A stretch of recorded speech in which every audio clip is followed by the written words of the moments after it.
Olá, gente! Nessa aula, através de um exemplo, nós vamos tentar mostrar para vocês um processo para leitura dos poemas do Claro Enigma, essa obra indicada aí como leitura obrigatória nos vestibulares. Você sabe que a leitura de poesia exige, antes de mais nada, paciência. Às vezes o aluno chega para mim e fala assim: professor, como que eu leio poesia e tal? Como se houvesse uma fórmula mágica. Não existe. A única coisa que eu falo sempre é o seguinte, um poema lido uma única vez é um poema mal lido, citando aí o João Cabral de Melo Neto. A poesia, a leitura de poesia deve ser feita pela persistência, ler e reler várias vezes, utilizando, obviamente, o máximo de informações que você possa juntar sobre o autor desse poema, sobre a realidade social dessa obra, o momento histórico dessa obra e a trajetória desse autor até esse momento em que esse poema foi produzido. Nós fizemos isso em relação ao Drummond nas aulas anteriores. Agora vamos tentar colocar isso em prática. Então nós temos aqui um dos sonetos, dos vários sonetos que nós temos no livro. Um soneto bastante conhecido, bastante discutido aí, que é o Fraga e Sombra. Dá só uma olhada no texto, A sombra azul da tarde nos confrange, baixa, severa a luz crepuscular. Um sino toca, e não saber quem tange é como se este som nascesse do ar. Música breve, noite longa. O alfange que o sono e sonho ceifa devagar, mal se desenha, fino, ante a falange das nuvens esquecidas de passar. Os dois apenas, entre céu e terra, sentimos o espetáculo do mundo, feito de mar ausente e abstrata serra. E calcamos em nós, sob o profundo instinto de existir, outra mais pura vontade de anular a criatura. A primeira leitura, ela é sempre angustiante. Você faz aquela primeira leitura e surge aquela angústia opressora do tipo, tô ferrado. Não entendi nada, não sei nada, isso vai cair no vestibular, eu vou me dar mal. Calma, muita calma. Como eu falei, leitura de poesia é, antes de mais nada, paciência e persistência. É normal essa não compreensão imediata do poema. A compreensão de um poema, ela vem pela releitura persistente, pela busca de características estruturais e de sentido lógico para o texto, para as palavras, para as frases que compõem esse texto aí.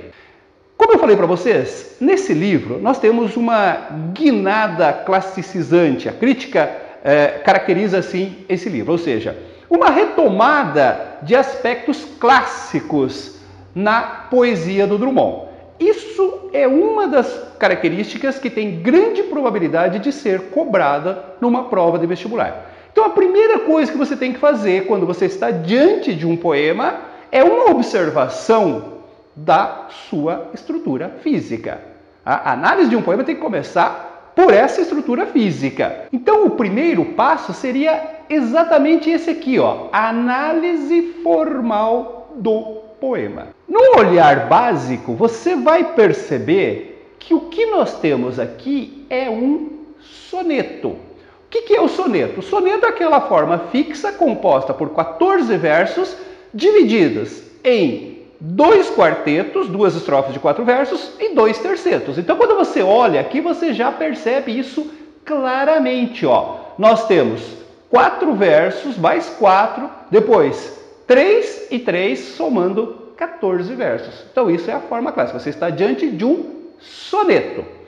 Segundo passo é observar a estrutura das rimas. Se existe uma regularidade de rimas. Então, você começa a observar o final dos versos. Confrange, crepuscular, tange, ar, alfange, devagar, falange, passar. Num primeiro olhar, você já percebe, tem rimas e tem uma regularidade de rimas. Então você vai fazer o que a gente chama de esquema de rimas, que consiste em você atribuir letras para cada som final. Quando se repete o mesmo som, você repete a mesma letra e assim você vai saber qual verso está rimando com qual. Fazendo esse esquema de rimas, você teria isso aqui, ó. Você vai chamar esse primeiro som de A, né? O segundo é diferente, então você chama de B, mas depois repete, ó, confrange rima com tange, então você repete o A. Ar rima com crepuscular, você repete o B. Então você tem assim, ó, o primeiro rima com o terceiro, o segundo rima com o quarto. Na segunda estrofe, isso se repete, ó, A, B, A, B. Aí depois você tem um som diferente, terra, não apareceu ainda, você vai chamar de C. Mundo é outro som diferente, você chama de D. Aí serra, rima com terra, então você chama de C de novo. Aí aparece profundo, que rima com mundo, então você chama de D.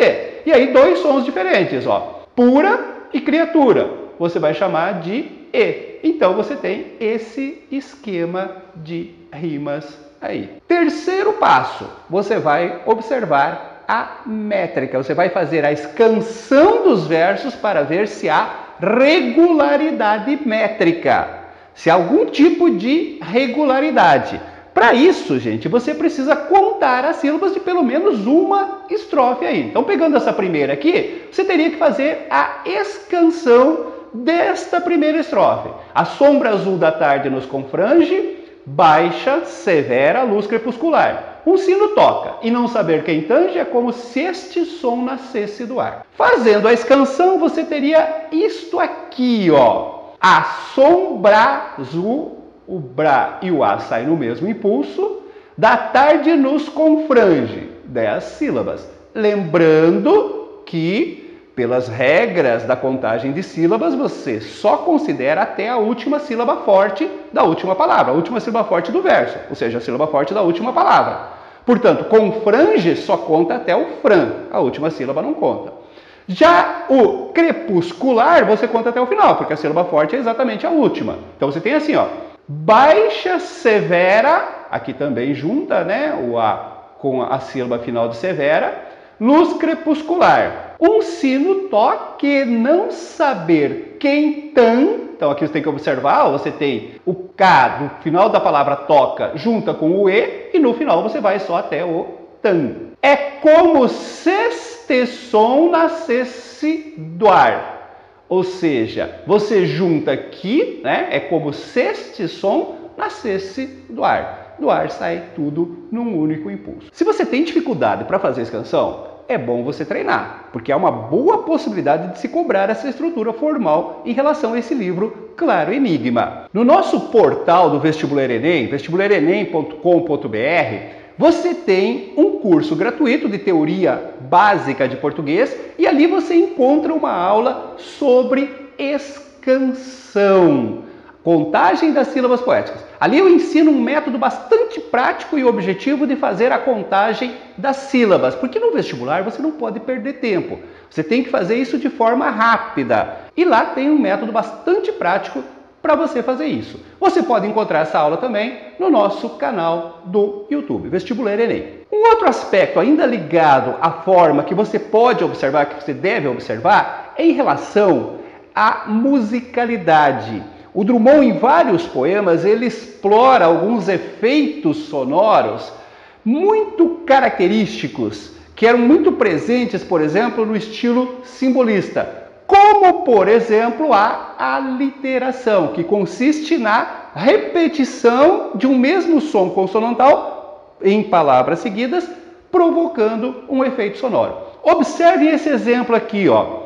Que sono e sonho ceifa devagar. Sono, sonho, ceifa. Fica muito claro, fica muito evidente esse efeito sonoro provocado pela repetição do som consonantal S. Isso a gente chama de aliteração. É comum esse recurso em vários poemas do livro. Então essa seria a primeira parte dessa análise. Observar criteriosamente o aspecto formal do poema como um todo. O segundo passo é exatamente fazer a leitura compreensiva do poema. E aí, você tem que se munir de um dicionário ou do Dr. Google. As palavras que você desconhece, você tem que procurar no dicionário para tentar encaixá-las no seu sentido dentro do verso como um todo. Então você começa a ler o texto, ó. Fraga e sombra. Você sabe o que é fraga? Então você vai no dicionário e você descobre que fraga significa rocha, rochedo. Aí depois você está lendo, ó. A sombra azul nos confrange. O que é confrange?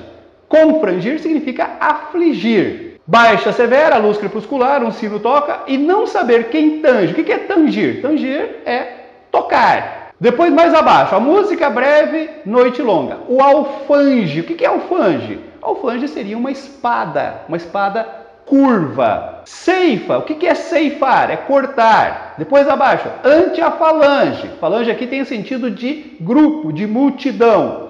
E mais abaixo, né? Talvez você não saiba também o sentido de calcar. Calcar significa comprimir. Então, munido do sentido dessas palavras que podem apresentar uma dificuldade maior, você vai partir para a leitura mais atenta, repetida, cuidadosa, paciente do poema.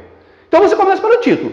Fraga e sombra. Fraga é rochedo, é rocha e representa aquilo que é concreto, que é material, enquanto que a sombra é o abstrato. Nós já começamos por uma expressão que traz aquela contradição que eu citei já do título do livro. Claro enigma. Esse jogo de oposição, de contradição, de elementos até mesmo paradoxais é uma das características desse livro como um todo. É uma presença marcante na maioria dos poemas aí.